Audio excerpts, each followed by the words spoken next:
Today we're checking out a fantastic and affordable semi-hollow body guitar from Squier. It's the Starcaster. Stay tuned.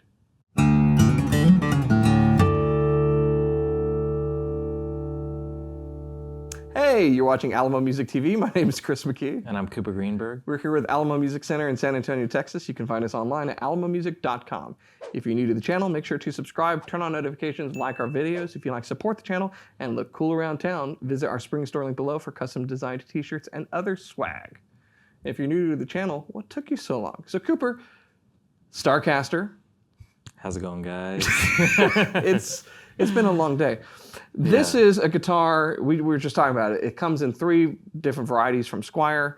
We've been ordering it like everything else, taking forever to come in. We're glad to finally do a video on it. Yeah. Very cool offset semi-hollow guitar that looks pretty much like nothing else out there on the market. Yeah, and when you're talking semi-hollow, I haven't seen one of those in a long time. So it's nice to actually have one, you know. Nice to find a company that can reliably create one. So yeah, we've had this for a little bit, and I brought it up and put it on the wall, and it's got like the most questions from people, like, what is that?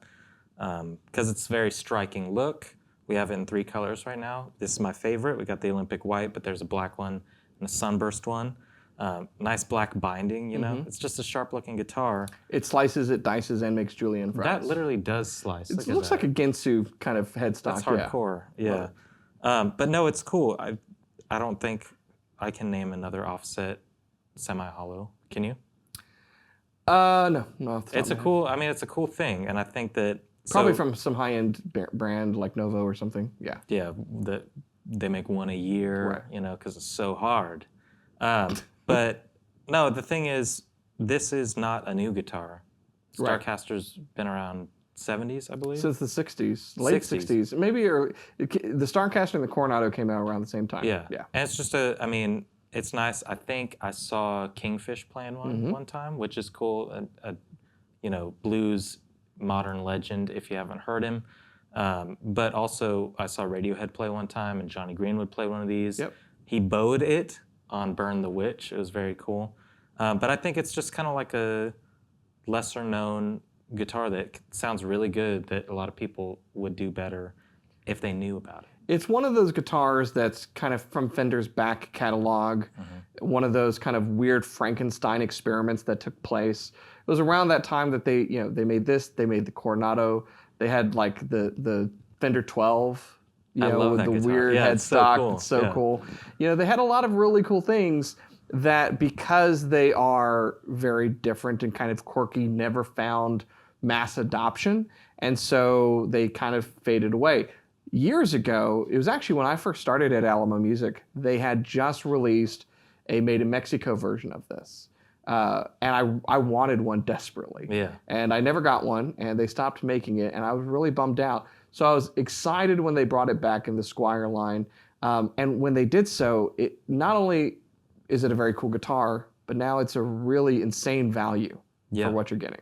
I think Squier, in the last few years, especially with stuff like this and paranormal stuff, it's become a nice door to walk through if you want to try something out that's really different. Different, yeah.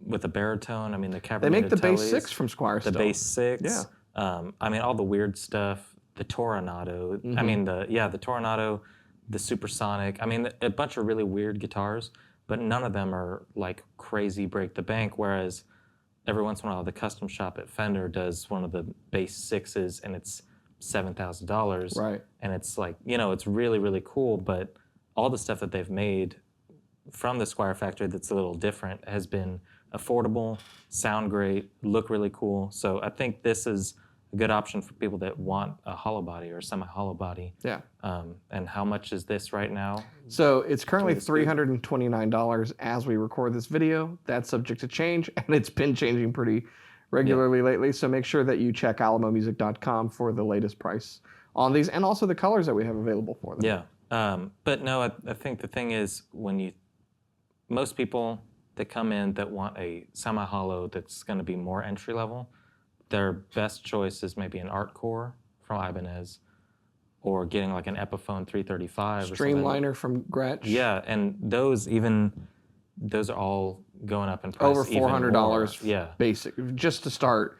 I think the most affordable Artcore Ibanez, when we get them, I think is around $399. All the Streamliners are over $400, I believe. And then you get into like Gretsch Electromatics, or you get into the Epiphone stuff, and it's $500, $600, $700, $800. Yeah. Fantastic guitars. Yeah. But it's just it shows you that it's really hard to find something that's a semi-hollow guitar that plays well, or even just period, at this price point of less than $350. It feels very solid, which, I mean, it's not solid. But it's not, Cooper. Construction-wise, it feels very solid. It's a nice, it's laminated maple, the whole body is. But which, by the way, so is an ES335. I remember I had a conversation with someone like, wow, it's laminate? I'm like, that's normal. Like some people equate it to like acoustic guitar construction. But no, that's typical even on high-end stuff. That's how they get the shape. They press it in because it's laminates of wood. So. And the neck feels really great. I think it's like a 9.5-inch radius, I believe. And I mean, it's very similar to a Stratocaster, the feel. Right. But it's a really nice satin on the neck. I feel like usually, especially like, say, classic vibes, you're getting gloss. For affinities, you're getting a satin that's not this nice. Yes. This is a really nice feeling satin finish on the neck that feels like a player, feels, Well, and so we should say this is the affinity version of the guitar. The guitar comes in 3 different varieties from Squier. There's a classic vibe version, which is the more vintage style. There is a modern version of this guitar. And then there's the affinity version. Here's the thing. They are all pretty much the same guitar with slight differences in feature. But the other guitars cost more than this. And so this is, they didn't fancy up this guitar for those models. They stripped down this guitar from those models. And so what you end up with is a better affinity than I think you typically would. Yeah, it's a nice, just break it down to the no frills, the essentials. And it sounds really great. It's got a couple humbuckers in there, and it's not any fancy switching or anything. You got a 3-way toggle switch. Yep. Yeah, and they sound great.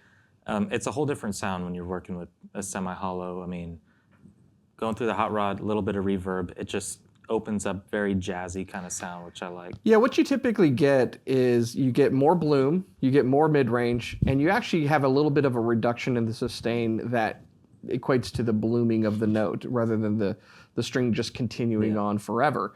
And this is why the designs vary, and you can kind of go back to history and see, okay, we went from a hollow body with pickups, but it fed back a lot. We'll put something in the middle to kind of help with that. If you make it all solid, it will sustain for days. Yeah. If it's kind of a stop-tail bridge like this. Yeah. But there are use cases for all of those sounds, and there's just something wonderfully acoustic and natural and harmonically rich about a semi-hollow guitar that bridges that gap. So how did you demo this for us? So I'm going to go through it all clean because it sounds really beautiful, very clean, just like a 335. I mean, it's like a very classic, recognizable sound with the semi-hollow, clean, a little bit of reverb. It's got such depth to it. And then usually when we do electrics, obviously we kick on the overdrive, and we like to use the in-house overdrive on the Hot Rod Deluxe. Today I went something different. I went with the Blue Box from MXR. I think this is underrated. I mean, the people that like it really love it. Those that know. Yeah. This is sort of an octave fuzz, and it just seemed like something that deserved something a little bit weirder. Yeah. But I'd like to make this guitar, I'd like to make a case for it being more than just a jazz or a blues guitar. I think for indie stuff, for alt rock stuff, for shoegazy things, something like this with the blues box or the Blue Box takes it outside of the blues box. You know what I'm saying?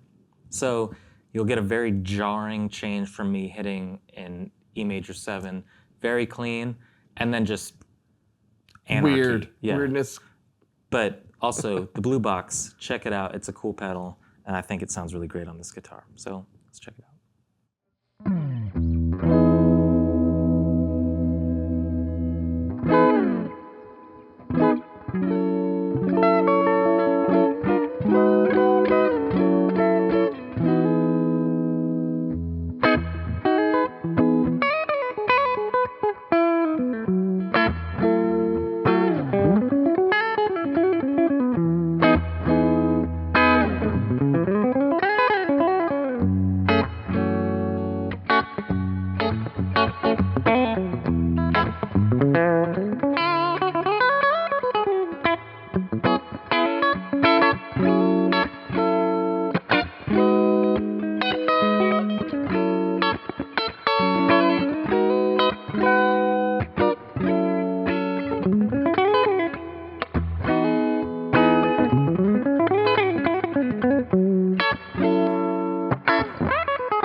So there you have it. Clean and insane.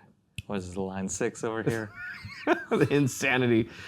Fantastic guitar. I really think, here's my take on this. I find that quirky, awesome musicians like quirky, awesome guitars. And this fits that bill. Now, if you did want something very traditional, this offset semi-hollow body guitar will do it. But I think the fact that it's offset is kind of an indicator that it's down for other things. It's a little weird, it's a little quirky, and you can throw a lot at it and you can just rock out with it. Yeah, I mean, just looking at it now from this angle, thinking about the reverb and stuff, it'd be a great surf guitar. Yep. The headstock, I mean, it all points to this kind of interesting... Headstock's so cool. It's pretty wild, and I think... So I loved the headstock on the 12 that nobody else liked, you know? I like it. Everybody here made fun of me because I liked it so much.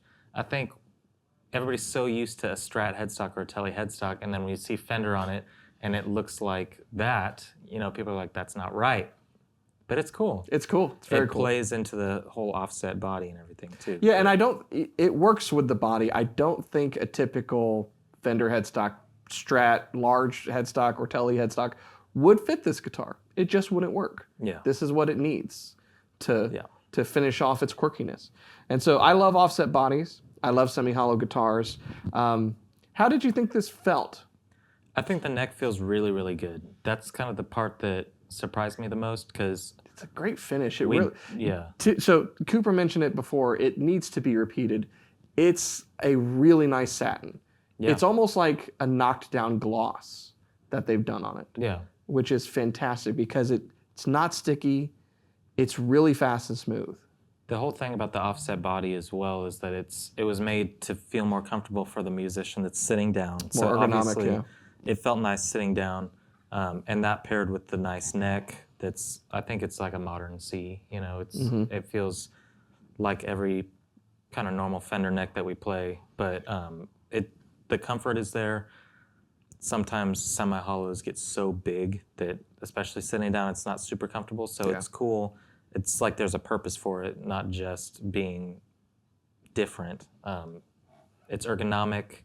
Neck feels great. I think the pickups sound really nice. You know, it's definitely a dark tone. And I like the top hat knobs. Yeah. No, it's a great guitar. And I think anybody, like I said, Squier's a great way to add some weirdness to your collection or just things that you don't have, you know? Yeah, I would like to see them come back with the Fender version that they did in Mexico before, because I didn't get a chance to get one before. Yeah. So, you know, hopefully hopefully this finds a market, you know, that they can do that, because that's at the end of the day how it works. But great guitar. If you want more information about it, where should they go, Cooper? alamomusic.com. You can see the colors that we do have in stock, because I think we have a handful of each, and obviously this is my favorite. But white, metallic candy apple red. I think right now we may be out of those, but I know that we've had them. So there's a sunburst and there's a black one that we have here. You might be right that we do have the candy apple red. I'm thinking about the affinities, because I know we've got those 3 colors in here. But they all look really great. They all look different because they're different colors. I don't know if that came through. But yeah, they are really fun to play with if you can get your hands on one, especially if you can come into the store and try one out here. We'd love to hear you play one. But they're definitely worth considering when you're trying to pick up a semi-hollow body and you're not down to wait for 2 years for a 335 or spend 2 years' salary on a 335. Y'all need raises. So yeah, at the end of the day, great guitar, great value, lots of quirkiness and fun. So check it out on our website at alamomusic.com. And remember, at the end of the day, the best guitar in the world is a quirky offset semi-hollow body guitar that you can rock out on, or it's the one that you're playing. Anyways, if you're new to the channel, subscribe, turn on notifications, like our videos, and come back for more. We'll see you next time.